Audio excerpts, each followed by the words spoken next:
Hi friends, ఈరోజు నేను మీకోసం మునగాకుతో రొట్టెలను ఎలా చేసుకోవాలో చూపించాను. ఇవి ఈవినింగ్ స్నాక్స్ లాగా కానీ లేదా మార్నింగ్ బ్రేక్ఫాస్ట్ లాగా కానీ తినడానికి బాగుంటాయి. మునగాకు గురించి మీకు అందరికీ తెలిసిందే. ఇందులో చాలా పోషకాలు ఉంటాయి. ఈ రిమ్మలని ఆకులుగా రిమ్ముకోవాలి. తర్వాత స్టవ్ మీద కడాయి పెట్టుకొని అది వేడయ్యాక కొద్దిగా నూనె వేసుకొని ఆయిల్ వేడయ్యాక మనం ముందుగా కడిగి పక్కన ఉంచుకున్న మునగ ఆకులను అందులో వేసుకోవాలి. మునగాకులని కొద్దిగా ఫ్రై చేసుకోవడం వల్ల చపాతీలో వగరు అనేది రాదు. ఆకులని నేరుగా వేసుకొని చేసుకోవచ్చు, కానీ అలా వగరు అనేది వస్తుంది.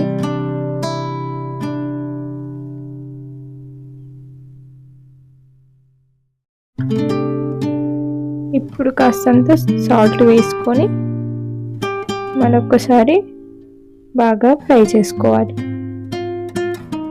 సాల్ట్ వేయడం వల్ల ఆకులోని చెమ్మంతా బయటకెళ్ళి బాగా ఉడుకుతుంది.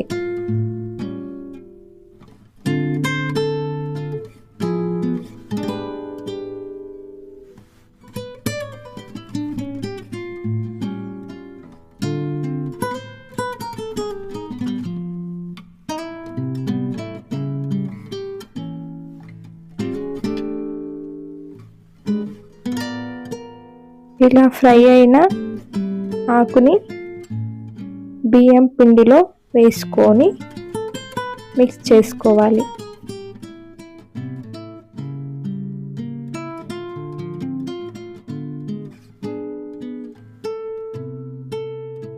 తర్వాత అదే కడాయిలో కొన్ని వాటర్ని వేడి చేసుకోవాలి. పిండిని కలపడానికి వేడి వాటర్ యూజ్ చేస్తాం మేము. వాటర్ వేడయ్యేలోపు మనం ఈ పిండిని బాగా మిక్స్ చేసుకుందాము. ఆకులు అనేది ముద్దలు ముద్దలుగా ఉండిపోకుండా ఉండాలి అంటే బాగా కలుపుకోవాలి.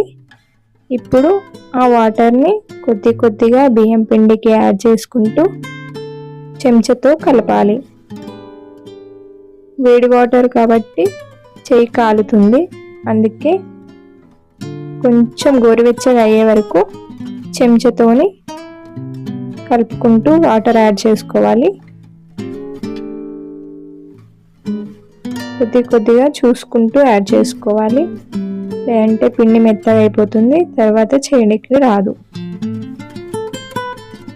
కొద్దిగా చల్లారాక చేతితో కలపవచ్చు. ఇలా పిండిని చేతితో ముద్ద చేసుకోవాలి.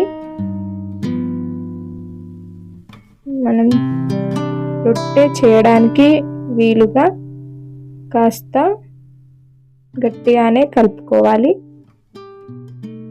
మెత్తగా అయిపోతే రొట్టె అనేది చేయడానికి రాదు. కాస్త గట్టిగానే ఉండాలి పిండి.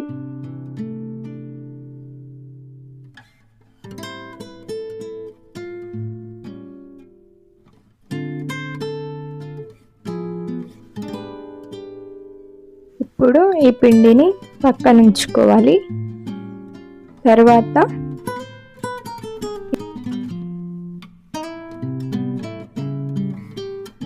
ఇలా రొట్టె పీట పైన కొద్దిగా పిండిని చల్లుకొని కొంచెం పిండి ముద్దను తీసుకొని చేతితో రొట్టెలాగా ఒత్తుకోవాలి. దీనికి అవసరమైతే రోలర్ యూజ్ చేయొచ్చు, కానీ మాకు చేతితోనే అలవాటు, అందుకే మేము చేతితోనే రొట్టెలను ఇలా ఒత్తుకుంటూ చేస్తాం.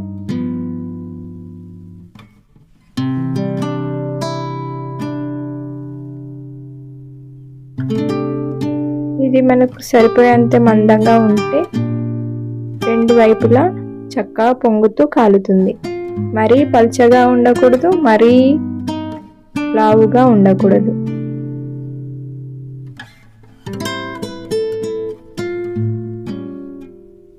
అంతే, ఇలా మనకు కావలసిన సైజులో చేసుకొని పేనం వేడయ్యాక రొట్టెను వేసుకొని బాగా కాల్చుకోవాలి. ఇది బియ్యం పిండి రొట్టె కాబట్టి కొంచెం టైం తీసుకుంటుంది. మామూలుగా చపాతీల కంటే ఈ రొట్టెని కాల్చుకోవడానికి కాస్త టైం పడుతుంది. తర్వాత రెండో వైపు తిప్పుకోవాలి. ఇలా తిప్పుకుంటూ కాల్చుకుంటే రొట్టె అనేది చాలా చక్కగా పొంగుతుంది, మెత్తగా ఉంటుంది తినడానికి కూడా. అంతే, ఇలా కాల్చుకొని పక్కన చేసుకుంటే ఎంతో హెల్దీ అయిన మునగాకు రొట్టెలు రెడీ. ఇలాంటి మరెన్నో వీడియోస్ కోసం మన ఛానల్ సబ్స్క్రైబ్ చేసుకోండి.